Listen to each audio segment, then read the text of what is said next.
বিসমিল্লাহির রহমানির রাহিম। আলহামদুলিল্লাহ রাব্বিল আলামিন। ওয়াসসালাতু ওয়াসসালামু আলা রাসূলিল্লাহ আম্মা বাদ। আসসালামু আলাইকুম সবাই।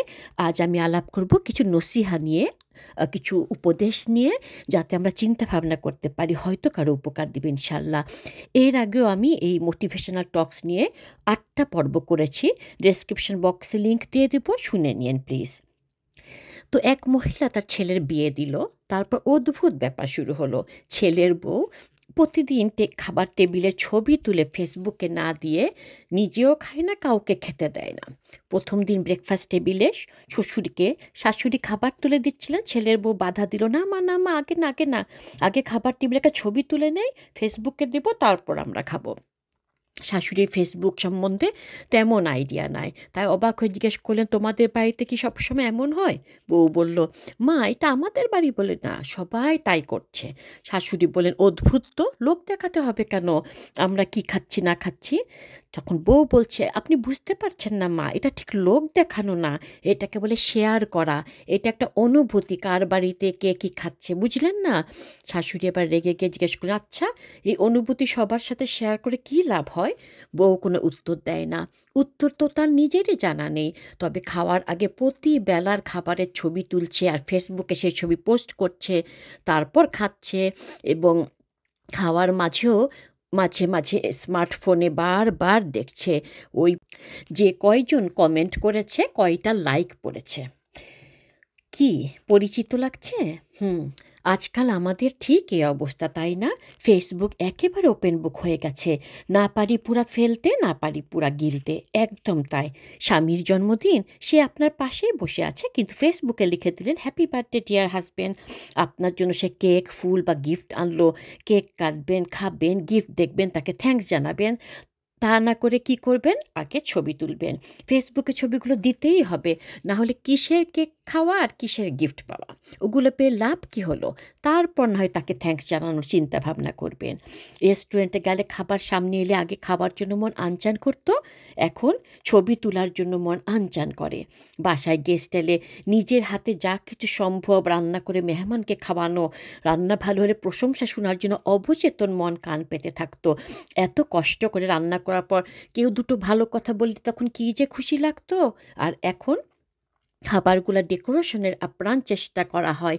সুন্দর প্লেট গ্লাস ইউজ করি, কারণ খাবারের ছবিগুলো ফেসবুকে দিবে তো, তাই। যেই গেস্টের জন্য এত সব করলাম, তার কমপ্লিমেন্টের চাইতে ফেসবুকের মানুষেরা ছবিগুলো দেখলো কি না, প্রশংসা করলো কি না, সেই অপেক্ষায় থাকি, যেন ওদের চোখ দিয়ে খাওয়ায়ে শান্তি। এত সুন্দর তুষারপাত, বরফ পড়ছিল, দেখে জান জুড়ে যাচ্ছিল। তারপরেও ফেসবুকে ছবি না দেওয়া পর্যন্ত 16 কলা যেন পূর্ণ হচ্ছিল না। মেয়ের এখন প্রচুর জামা কাপড় লাগে, না হলে পরতে গেলে মনে হয়, আরে এটা তো গত বছর পরেছিলাম। মা হয়তো বলবে, এইটাই পর, গত বছরের কথা কি কারো মনে আছে মা?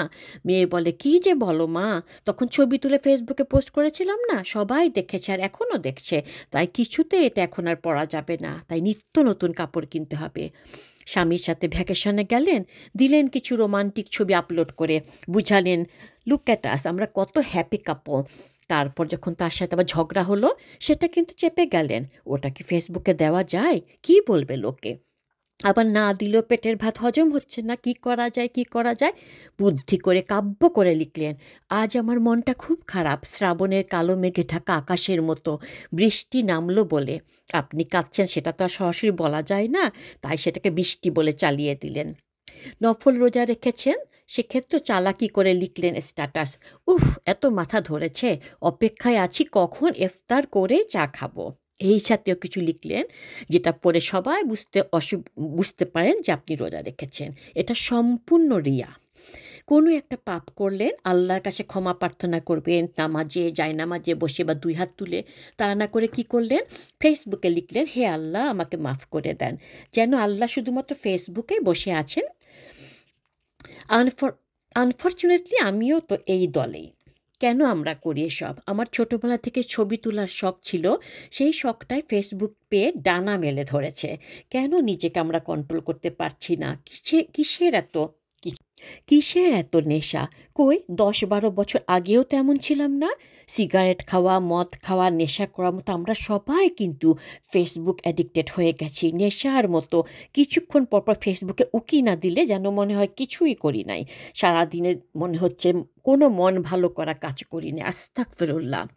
সবথেকে তাজ্জব হয়েছিলাম যখন একবার ফেসবুকে একটা স্ট্যাটাস পড়লাম, একটা মেয়ে যার মাত্র বিয়ে হয়েছে, সে রমজান মাস চলছিল, সে রমজান মাসে লিখেছিল, আজকে আমি আমার প্রথম রোজা স্বামীকে উৎসর্গ করলাম। সুবহানাল্লাহ! সে জানাতে চাইছে সে তার স্বামীকে কত ভালোবাসে, আবার সে রোজা রেখেছে পরহেজগার, এক ঢিলে দুই পাখি। নামাজ, রোজা, হজ, উমরা এগুলা সব শুধুমাত্র আল্লাহর জন্য, আল্লাহর উদ্দেশ্যে, আল্লাহর প্রতি উৎসর্গকৃত, আর কারো উদ্দেশ্যে নয়। যেমন আমরা কোরবানির সময় বোকার মতো বলে থাকি না, আমার নামে একটা ছাগল দিলাম আর মেয়ের নামে একটা ছাগল দিলাম। এভাবে বলা ভুল। আমরা জবাইয়ের শুরুতে কি বলি? বলি বিসমিল্লাহ, মানে আল্লাহর নামে শুরু করছি বা আল্লাহর নামে জবাই করছি। কোরবানিটাও আল্লাহর নামে হবে। তাই আমার নামে, মেয়ের নামে না বলে শুদ্ধভাবে আমরা বলার চেষ্টা করব যে আমার পক্ষ থেকে একটা আর মেয়ের পক্ষ থেকে একটা ছাগল কোরবানি দিয়েছি। এই জন্য জ্ঞান আরোহণের চেষ্টা সবসময় করা উচিত। যদি ওই মেয়েটার জ্ঞান থাকতো তাহলে স্বামীর জন্য উৎসর্গ করেছে এই কথাটা রমজানের রোজা নিয়ে বলতো না। বাবা মা ছোটোবেলায় যে বীজ আমাদের মধ্যে বুনে দেন তা বড় হয়েও কিন্তু কাজে লাগে।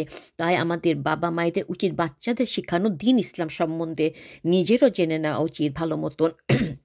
তবে আজকাল সহজে ইউটিউব থেকে জানতে পারা যায় ইচ্ছা থাকলে, আর ছোট ছোট বাচ্চারাও ব্রাউজিং করতে পারে অনায়াসে, তাই এক্সকিউজ দেবার কিছু নেই। ভালো আলেমদের কাছ থেকে জানার অনেক সুবিধা রয়েছে। যখন আমরা নিজের পরিবারে হাসি মুখে রোমান্টিক সুখের ছবিগুলা পোস্ট করি, তখন অনেকের বদনজর লাগে যাদের জীবনে ওইসব সুখ নাই। তখন লাভের চাইতে আপনার লোকসান বেশি হওয়ার চান্স আছে। সূরা ফালাক আর সূরা নাসের তাফসির পড়ুন, ডিটেলস জানতে পারবেন এই বদনজর কি, হিংসুকের হিংসা কাকে বলে। জীবনের কত মূল্যবান সময় পার হয়ে যায় ফেসবুকে গুতাগুতি করতে গিয়ে। তাই অ্যাভয়েড করার চেষ্টা আমাদের করা উচিত, যদিও সেটা করা খুবই টাফ। দেখা যাবে মালিকুল মত রুহ কবজ করতে এসেছে আর আমরা বলবো একটু দাঁড়ান, ফেসবুকে স্ট্যাটাসটা দিয়ে নেই, আল্লাহ না করুন, নাউজুবিল্লাহ। হয়তো লিখলেন মৃত্যু আসবে, এ থেকে পালানোর কোনো উপায় নাই। অথবা লিখলেন ফ্রেন্ডস কলিং বেল শুনে দরজা খুলে দেখে তিনি দাঁড়িয়ে আছেন, ইউ নেভার গেস হু। অথবা লিখলেন বন্ধুরা আজ আমার বাসায় স্পেশাল গেস্ট এসেছেন, বলতে পারো কে। অথবা লিখলেন যখন আমি এই দুনিয়ায় থাকবো না আমার জন্য কেউ ২ ফোঁটা চোখের জল ফেলো না, কবরে কেউ ফুল দিও না, বাতি দিও না, পারলে শুধু একটু দোয়া করো। দেখা যাবে মৃত্যুর সময়ও এগুলাই করছে, আস্তাগফিরুল্লাহ। এক মুসলিম ভাইয়ের একজন আলেমের কাছে বলা একটা সত্য ঘটনা। সেই লোক বলছে, শায়েক আমার এক বন্ধু ইন্টারনেটের বিষয়গুলোতে খুব দক্ষ ছিল। একদিন সে একটা বাজে ওয়েবসাইটে ঢুকলো, অশ্লীল ছবিতে ভরা, মানে পর্নোগ্রাফি আর কি। যে কেউ টাকা দিয়ে ওই ওয়েব পেজে সদস্য হলে প্রতি সপ্তাহে ইমেল পাঠানো হয় নোংরা ছবি সহ, বুঝতেই পারছেন। তো আমার ওই বন্ধু ওয়েব পেজে ৫ বছরের মেম্বারশিপ করে নেয়, সাবস্ক্রাইব করে আর কি। ১ বছরে করলে যা টাকা ৫ বছরে আরও সস্তা, তো ৫ বছরে একেবারে করেছে। যখনই ও কোনো ফাইল রিসিভ করতো তখনই তা ডাউনলোড করে বন্ধুদের দেখাতো। আর আমাদেরও যেহেতু ইয়াং ছিলাম আমাদেরও দেখতে ভালো লাগতো, লোকটা বলছে আর কি আলেমকে। তাই আমরা জিজ্ঞেস করলাম তুই কোথা থেকে কিভাবে জোগাড় করিস, আমাদেরকে বল, আমরাও চাই। তখনও আমাদেরকে বলে আরে না না এগুলোর জন্য তো টাকা দিতে হয়। আমরা বললাম আমরা টাকা দিব, কোনো সমস্যা না, আমরা সদস্য হব। তখনও বলল তোদের শুধু শুধু টাকা নষ্ট করে লাভ নাই, একটা কাজ করি, তোরা সবাই যদি আমাকে তোদের ইমেল আইডি দিস, আমি আমার কাছে আসা মাত্র ইমেলগুলো তোদেরকে ফরওয়ার্ড করে দিব। সবাই ভাবলাম বুদ্ধিটা খারাপ না। তো আমরা সবাই আমাদের বন্ধুদের, তাদের বন্ধুদের ইমেল আইডি তাকে দিলাম। ও সবার ইমেল আইডিগুলো একটা লিস্ট বানালো। এরপর থেকে প্রতি সপ্তাহে নিয়মিত যখনই ওই নোংরা ছবিগুলো আসতো আমাদের সবার আইডিতে সে ফরওয়ার্ড করে দিত। তার সাথে সাথে আমাদের ইমেলও এসে জমা হতো। এইভাবে ৬ মাস গেল। হঠাৎ একদিন এক রোড অ্যাক্সিডেন্টে সেই বন্ধুটি মারা গেল।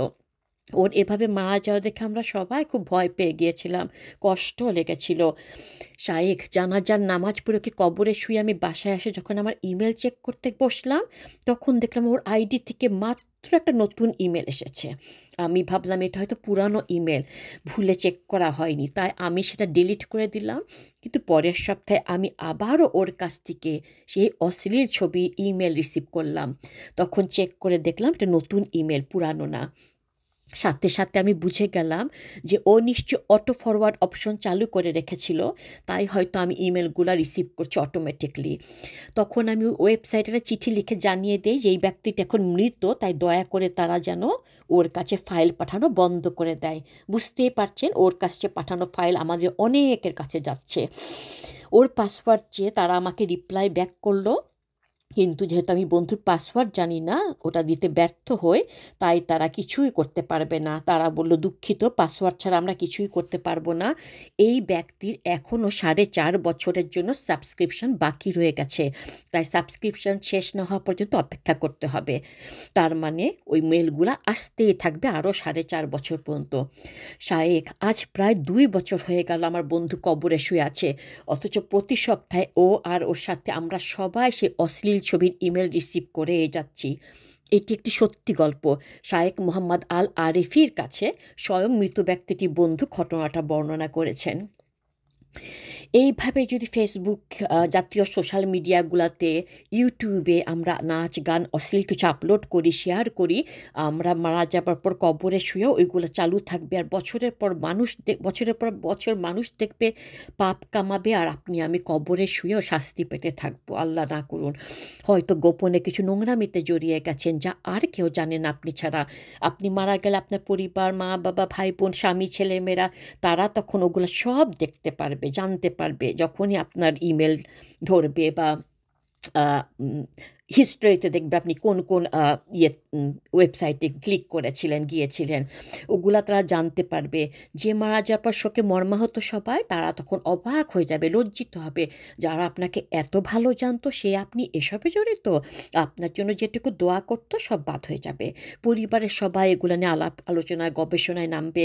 তাছাড়া সবাই ভালো মানুষের জন্যই দোয়া করে, খারাপ মানুষের জন্য কেউ করে না।